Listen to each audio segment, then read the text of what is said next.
ब्रह्मचर्य के फायदे और नुकसान व रक्षा के उपाय। आज जानेंगे ब्रह्मचर्य क्या है। ब्रह्मचर्य का यौगिक अर्थ है ब्रह्म की प्राप्ति के लिए वेदों का अध्ययन करना। प्राचीन काल में छात्रगण ब्रह्म की प्राप्ति के लिए गुरु के यहाँ रहकर सावधानी के साथ वीर्य की रक्षा करते हुए वेदाध्ययन करते थे। इसलिए धीरे धीरे ब्रह्मचर्य शब्द वीर्य रक्षा के अर्थ में रूढ़ हो गया। आज हमें इसी वीर्य रक्षा के संबंध में कुछ विचार करना है। वीर्य रक्षा ही जीवन है और वीर्य का नाश ही मृत्यु है। वीर्य रक्षा के प्रभाव से ही प्राचीन काल के लोग दीर्घजीवी, निरोग, हृष्टपुष्ट, बलवान, बुद्धिमान, तेजस्वी, शूरवीर और दृढ़ संकल्प होते थे। वीर्य रक्षा के कारण ही वे शीत, आतप, वर्षा आदि को सहकर नाना प्रकार के तप करने में समर्थ होते थे। ब्रह्मचर्य के बल से ही वे प्राणवायु को रोककर शरीर और मन की शुद्धि के द्वारा नाना प्रकार के योग साधनों में सफलता प्राप्त करते थे। ब्रह्मचर्य के बल से ही वे थोड़े ही समय में नाना प्रकार की विद्याओं को सीखकर अपने ज्ञान के द्वारा अपना और जगत का लौकिक एवं पारमार्थिक दोनों प्रकार का कल्याण करने में समर्थ होते थे। शरीर में सार वस्तु वीर्य ही है। इसी के नाश से आज हमारा देश रसातल को पहुंच गया है। ब्रह्मचर्य के नाश के कारण ही आज हम लोग नाना प्रकार की बीमारियों के शिकार हो रहे हैं। थोड़ी ही अवस्था में काल के गाल में जा रहे हैं। इसी के कारण आज हम लोग अपने बल, तेज, वीरता और आत्मसम्मान को खोकर पराधीनता की बेड़ी में जकड़े हुए हैं। और जो हमारा देश किसी समय विश्व का सिरमौर और सभ्यता का उद्गम स्थान बना हुआ था, वही आज दूसरों के द्वारा लांछित और पददलित हो रहा है। विद्या, बुद्धि, बल, वीर्य, कला, कौशल सब में आज हम पिछड़े हुए हैं। इसी के कारण आज हम चरित्र से भी गिर गए हैं। सारांश ये है कि किसी भी बात को लेकर आज हम संसार के सामने अपना मस्तक ऊंचा नहीं कर सकते। वीर्य का नाश ही हमारी इस गिरी हुई दशा का प्रधान कारण मालूम होता है। वीर्य के नाश से शरीर, बल, तेज, बुद्धि, धन, मान, लोक, परलोक सबकी हानि होती है। परमात्मा की प्राप्ति तो वीर्य को रक्षा न करने वाले से कोसों दूर रहती है। ब्रह्मचर्य के बिना कोई भी कार्य सिद्ध नहीं होता। रोग से मुक्त होने के लिए, स्वास्थ्य लाभ के लिए, बल बुद्धि के विकास के लिए, विद्याभ्यास के लिए तथा योगाभ्यास के लिए तो ब्रह्मचर्य की बड़ी भारी आवश्यकता है। उत्तम संतान की प्राप्ति, स्वर्ग की प्राप्ति, सिद्धियों की प्राप्ति, अंतःकरण की शुद्धि तथा परमात्मा की प्राप्ति ब्रह्मचर्य से सब कुछ संभव है और ब्रह्मचर्य के बिना कुछ भी नहीं हो सकता। सांख्य योग, ज्ञान योग, भक्ति योग, राजयोग, हठ योग सभी साधनों में ब्रह्मचर्य की आवश्यकता होती है। अतः लोक परलोक में अपना हित चाहने वाले को बड़ी सावधानी एवं तत्परता के साथ वीर्य रक्षा के लिए चेष्टा करनी चाहिए। 8 प्रकार के मैथुन त्याग से ब्रह्मचर्य सिद्ध। सब प्रकार के मैथुन के त्याग का नाम ही ब्रह्मचर्य है। मैथुन के निम्नलिखित प्रकार शास्त्रों में कहे गए हैं: स्मरण, श्रवण, कीर्तन, प्रेक्षण, केली, श्रृंगार, गुह्य भाषण और स्पर्श। स्मरण, किसी सुंदर युवती स्त्री के रूप, लावण्य अथवा हाव भाव, कटाक्ष एवं श्रृंगार का स्मरण करना, कुत्सित पुरुषों की कुत्सित क्रियाओं का स्मरण करना, अपने द्वारा पूर्व में घटी हुई मैथुन आदि क्रिया का स्मरण करना, भविष्य में किसी स्त्री के साथ मैथुन करने का संकल्प अथवा भावना करना, माला, चंदन, इत्र, फुलेल, लवेंडर आदि कामोद्दीपक एवं श्रृंगार के पदार्थों का स्मरण करना, पूर्व में देखे हुए किसी सुंदर स्त्री अथवा बालक के चित्र का या अश्लील चित्र का स्मरण करना, ये सभी मानसिक मैथुन के अंतर्गत हैं। इनसे वीर्य का प्रत्यक्ष अथवा अप्रत्यक्ष रूप में नाश होता है और मन पर तो बुरा प्रभाव पड़ता ही है। मन खराब होने से आगे चलकर वैसी क्रिया भी घट सकती है। इसलिए सर्वांग में ब्रह्मचर्य का पालन करने वाले को चाहिए कि वह उक्त सभी प्रकार के मानसिक मैथुन का त्याग कर दे। जिससे मन में कामोद्दीपन हो ऐसा कोई संकल्प ही न करे, और यदि हो जाए तो उसका तत्काल विवेक एवं विचार के द्वारा त्याग कर दे। श्रवण, गंदे तथा कामोद्दीपक एवं श्रृंगार रस के गानों को सुनना, श्रृंगार रस का गद्य पद्यात्मक वर्णन सुनना, स्त्रियों के रूप लावण्य तथा अंग का वर्णन सुनना, उनके हाव भाव कटाक्ष का वर्णन सुनना, काम विषयक बातें सुनना आदि ये सभी श्रवण रूप मैथुन के अंतर्गत हैं। ब्रह्मचारी को चाहिए कि वह उक्त सभी प्रकार के श्रवण का त्याग कर दे।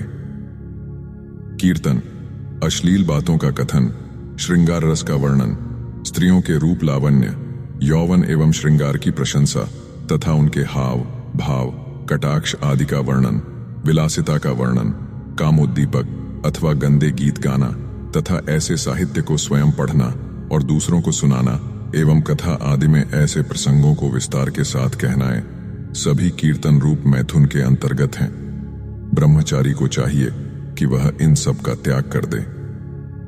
प्रेक्षण, स्त्रियों के रूप लावण्य, श्रृंगार तथा उनके अंगों की रचना को देखना, किसी सुंदरी स्त्री अथवा सुंदर बालक के रूप या चित्र को देखना, नाटक सिनेमा देखना, कामोद्दीपक वस्तुओं तथा सजावट के सामान को देखना, दर्पण आदि में अपना रूप तथा श्रृंगार देखना, यह सभी प्रेक्षण रूप मैथुन के अंतर्गत हैं।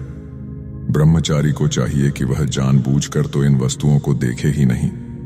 यदि भूल से इन पर दृष्टि पड़ जाए तो इन्हें स्वप्नवत, मायामय, नाशवान एवं दुख रूप समझकर तुरंत इन पर से दृष्टि को हटा ले, दृष्टि को इन पर ठहरने न दे। केली, स्त्रियों के साथ हंसी मजाक करना, नाचना, गाना, आमोद प्रमोद के लिए क्लब वगैरह में जाना, जल विहार करना, फाग खेलना, गंदी चेष्टाएं करना, स्त्री संग करना आदि ये सभी केली रूप मैथुन के अंतर्गत हैं। ब्रह्मचारी को इन सब का सर्वथा त्याग कर देना चाहिए। श्रृंगार, अपने को सुंदर दिखलाने के लिए बाल संवारना, कंघी करना, काकुल रखना, शरीर को वस्त्राभूषण आदि से सजाना, इत्र, फुलेल, लवेंडर आदि का व्यवहार करना, फूलों की माला धारण करना, अंगराग एवं सुरमा लगाना, उबटन करना, साबुन तेल पाउडर लगाना, दांतों में मिस्सी लगाना, दांतों में सोना जड़वाना, शौक के लिए बिना आवश्यकता के चश्मा लगाना, होठ लाल करने के लिए पान खाना, ये सभी श्रृंगार के अंतर्गत हैं। दूसरों के चित्त को आकर्षण करने के उद्देश्य से किया हुआ यह सभी श्रृंगार कामोद्दीपक, अतएव मैथुन का अंग होने के कारण ब्रह्मचारी के लिए सर्वथा त्याज्य है। कुमारी कन्याओं, बालकों, विधवाओं, सन्यासियों एवं वानप्रस्थों को तो उक्त सभी प्रकार के श्रृंगार से सर्वथा बचना चाहिए। विवाहित स्त्री पुरुषों को भी ऋतुकाल में सहवास के समय के अतिरिक्त और समय में इन सभी श्रृंगारों से यथासंभव बचना चाहिए। गुह्य भाषण, स्त्रियों के साथ एकांत में अश्लील बातें करना, उनके रूप लावण्य, यौवन एवं श्रृंगार की प्रशंसा करना, हंसी मजाक करना, यह सभी गुह्य भाषण रूप मैथुन के अंतर्गत है, अतएव ब्रह्मचारी के लिए सर्वथा त्याज्य है। स्पर्श, काम बुद्धि से किसी स्त्री अथवा बालक का स्पर्श, चुंबन तथा आलिंगन करना, कामोद्दीपक पदार्थों का स्पर्श करना आदि यह सभी स्पर्श रूप मैथुन के अंतर्गत है, अतएव ब्रह्मचर्य व्रत का पालन करने वाले के लिए त्याज्य है। उपर्युक्त बातें पुरुषों को लक्ष्य में रखकर ही कही गई हैं। स्त्रियों को भी पुरुषों के संबंध में यही बात समझनी चाहिए।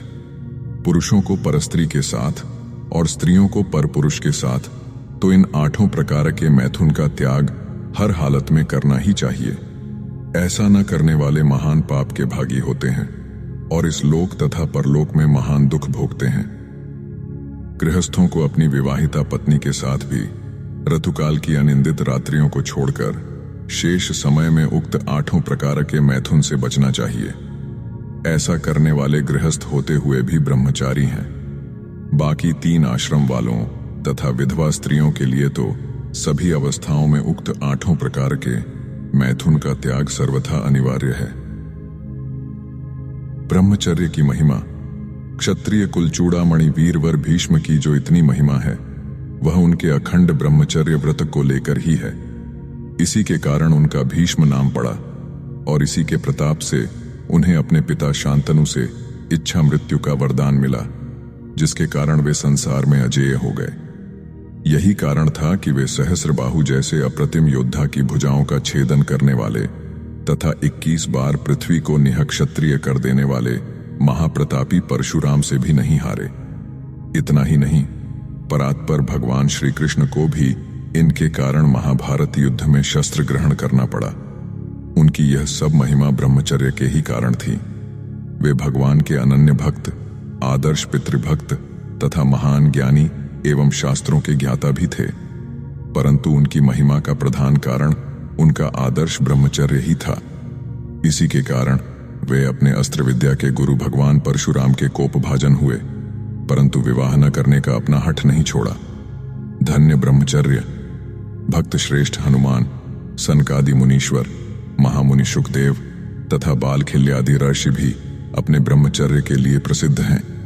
आइए जाने ब्रह्मचर्य के लाभ के बारे में।